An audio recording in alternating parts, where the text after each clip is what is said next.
Hello everyone, this is Matt with Storm Central. It is August 24th, 2011. It's around 3:30 Central Daylight Time. Wanted to bring everyone up to date on Hurricane Irene. As of the 2 o'clock Eastern Daylight Time advisory, we have winds sustained at 120 miles an hour with gusts up to 140, moving northwest at 12 miles an hour. We have a minimal pressure at 954 millibars. The location is located on the map, but for the longitude lovers, we have 22.7 north, 74.3 west. So basically, what we have here is a very wide system, and we're going to take a look at how wide this is. Now we're looking at the rain bands here. We're going to go straight through it with the mouse, and we're looking at about a 500 mile per hour storm. Now, say for example, we were to take this, say where the central tracks are, these are where the tracks are, and if we were to put 500 miles right in the middle of the track, so we're going to do that right now. Put 500 miles, so we're going to want 250 on each side. That means from about all the way into, if we were to go 250 on each side, that means about the central part of Florida, and also go 250 on this side, all the way to about right here are going to be seeing the effects. So basically this whole area here will be seeing effects from Hurricane Irene, with the central being in this area. That's how wide the storm is. Now we move further northward, for example, we're going to go to right in this section. Take a look at this. Why I'm doing this is because I need you guys to be prepared for something big. Now, right here, we're seeing it off the coast of Georgia. Georgia will likely not see any much of this. Now, we're going to go 500 miles on this side. This is going to be how wide this is. Now, say, for example, this grows to Cat 5. It can very well be 600. Very well easily. Now, we're going to go to landfall impacts here. Now, we're going to take the central line, and we're going to go from there, 250 to each side. That means Raleigh will be getting on in this. And then, say if I wanted to jog a little ways the other way to the west, it's even more impacts. My track is going more into this area here. So that's why if we were to go from my area, this whole area would be covered here. Now we're going to move a little northward. Once again, we're going to go up to Long Island areas. No, we'll go right in the middle. Take once again the central track. Take a look at how far this goes. Say for example 250 on each side.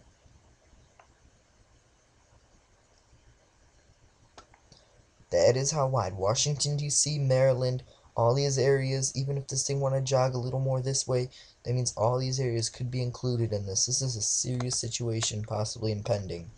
Now if we had landfall where I want landfall, don't want it, think it's where it's going to happen. 250 in each ways. That is how wide that storm is going to be. That is how much areas it's going to be impacting as a Cat 2 hurricane, potentially. This could be very serious. All this flooding rains, all these potentials coming in for these areas. Now we're going to go to my outlook starting right now. No, we'll hop over to the satellite image right now. And we're looking at Hurricane Irene. She is a Cat 2 hurricane. She just went over the crooked islands, headed for Long Island, not New York, but the Long Island and the Bahamas areas here. Still have a very well-defined eye as it became a Cat 3 this morning. Could be seeing a Cat 4 soon as this thing jumped 10 miles an hour. But we did see, it looks to be a little bit weakening just going over it, as we've seen the loss of the eye wall just a bit. Alright, now taking a look at the forecast model, we're looking at 18 hours. As you can see, this thing is strengthening. We're looking at 966 millibars, 56. It's gonna weaken just a bit as it comes up to more area here. As you can see, by 69 hours, that will make it around a day and a half here into these areas. No, a little more than that, 2 days. Now we're looking at just off the coast of Florida and coast of North Carolina, and that would be around Saturday afternoon. As you can see, impacts around starting on Saturday morning. The real rain starts to increase and all. Now we're looking at 84 coming in, And this thing will be a Cat 2 coming off into coast of Long Island, where we're looking at around Sunday. We'll start to see the effects in Sunday afternoon. We're looking at landfall here. And this thing will just move into portions of Maine and then up to the north, way above in Canada here. Alright, now for portions of my outlooks. Right now we're looking over the Crooked Islands, just north of the islands there. Looking at this yellow track here being my track. And basically what we're seeing is this thing continuing the northwestern pattern till it will take that crooked edge going in and start heading northeastward. Looking at a landfall, if we were to go into these areas, let's slide south using Google Maps, and let's see where we could be looking at projected landfall. I gotta turn the mouse navigation off here. Alright, not cooperating here. But we're looking at around Hackers Island, anywhere from Wilmington, North Carolina, as I've stated, to around Hackers Island area.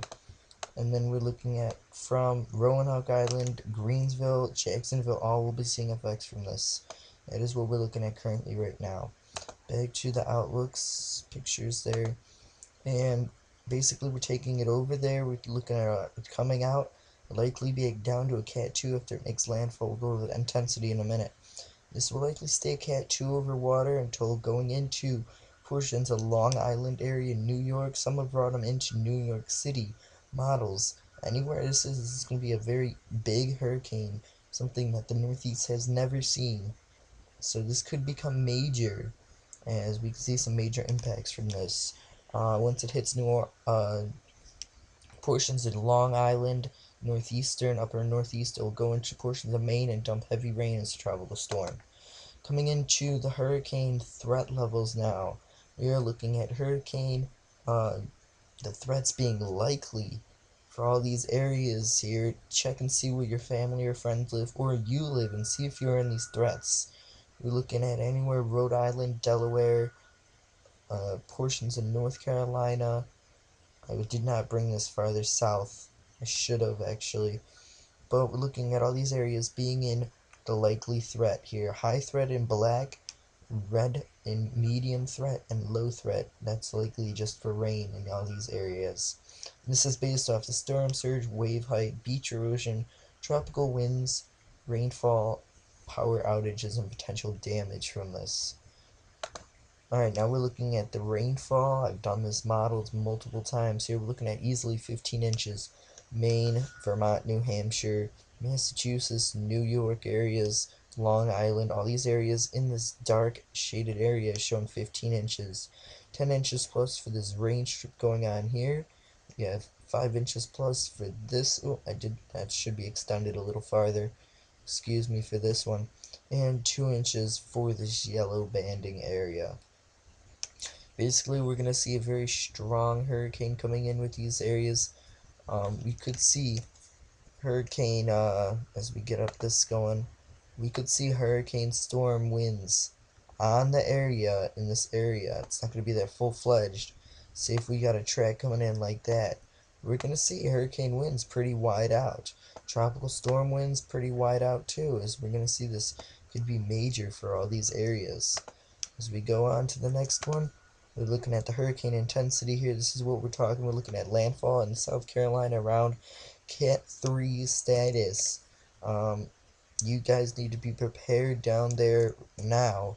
So this could be major. We could see a Cat 4, potentially a Cat 5 before this occurs. We're looking at landfall there. Then we have it coming off the coast of North Carolina, near just way south of Virginia Beach, actually, as a Cat 2. We'll stay Cat 2 until making first landfall on Long Island and going into the Massachusetts area. Boston, Portland, Bangor, all these areas will be affected by this. And this was an earlier forecast, and as you can see, it did take that easterly, this is about 2 or 3 days ago, forecast. Bottom line, as we go back to the models, we are going to see, anywhere you see them packed isobars like that, as you can note right here, we could see tropical storm as we get into this area. So we move it, as you can see, Once you get them deep oranges like that, we're looking at hurricane force winds easily. And since they're on a leftern part of the storm, that seems to be the highest portion of that. We are looking at 970 as it makes landfall into main areas there. So, bottom line, guys, anywhere in portions of South Carolina, most likely North Carolina, needs to look out for this, as we could have major effects into these areas. Looking at the impacts, we're looking at blacks, both these areas. We're looking at a gray in these areas, going northward into gray for all these catastrophic impact, and I'm meaning catastrophic, as in power outage, trees. If you have sustained 100 miles an hour for this long a time, and this ground is already soaked, saturated, we're in 10 inches of rainfall over by in the Pittsburgh areas, New York's way too much in water. In this view, just get pounding rains for this long, things are bound to go flying and fall. So what I'm talking about right now is you need to get your plan in place.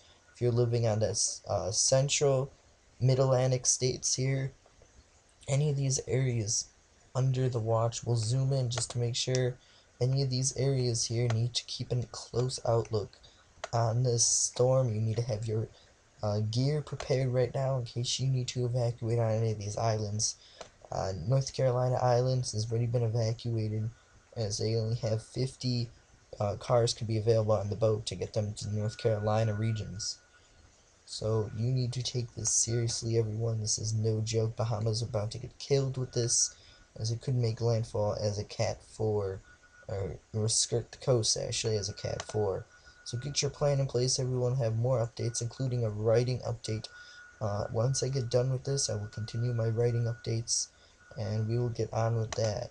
And once here's real quick on the eye here, and we did see a little weakening, but this won't stop it, as we could see major effects with this. Alright, once again, this has been Matt with Storm Central. Everyone stay tuned to Storm Central for the latest on any changes in Hurricane Irene.